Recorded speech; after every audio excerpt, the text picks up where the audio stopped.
ఈరోజు సీరియల్‌లో big twist ఉందండి. చక్రి కాల్ చేస్తాడు వాళ్ళ అన్నయ్యకి. వాళ్ళ అన్నయ్య "చక్రి ఎక్కడున్నావంటే" "అన్నయ్య నాకు యాక్సిడెంట్ అయింది. నేను పోలీస్ స్టేషన్‌లో ఉన్నాను" అని చెప్తాడు చక్రి. సరే అనేసి వాళ్ళంతా ఫ్యామిలీ వాళ్ళ అన్నయ్య అందరూ పోలీస్ స్టేషన్‌కెళ్తారు. వెళ్ళిన తర్వాత "మా తమ్ముడు చక్రి కోసం వచ్చాం సార్" అని అడుగుతారు.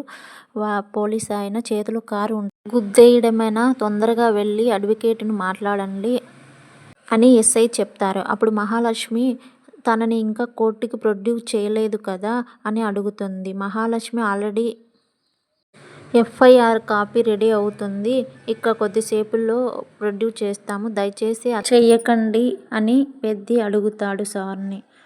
అప్పుడు ఎస్ఐ గారు "ఏదో ఒకటి సెటిల్ చేసుకోండి. అతనికి హ్యాండ్ ఫ్రాక్చర్ అయింది.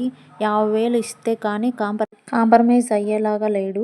ఏదో ఒకటి చేసుకొని కాంప్రమైజ్ చేయండి. 50,000 ఇస్తే ఖచ్చితంగా కాంప్రమైజ్ అవుతాడు" అని ఎస్ఐ పెద్దితో వాళ్ళ ఫ్యామిలీ మెంబర్స్‌తో చెప్తూ ఉంటాడు. కానీ చక్రి చాలా బాధపడుతూ జైల్లో ఉంటాడు. ఇంకా రేపు ఎపిసోడ్‌లో ఏం జరుగుతుందో చూసేయండి. చాలా బాధపడుతూ ఉంటారు అందరూ. ఎవరైనా సబ్స్క్రైబ్ చేసుకోకపోతే ఛానల్‌ని సబ్స్క్రైబ్ చేసుకొని లైక్ చేసి, షేర్ చేసి, కామెంట్ చేయండి. ఎలా ఉందో వీడియో కామెంట్ చేయడం మర్చిపోవద్దండి. సబ్స్క్రైబ్ చేసుకొని సపోర్ట్ చేయండి. ప్లీజ్ సపోర్ట్ చేయండి.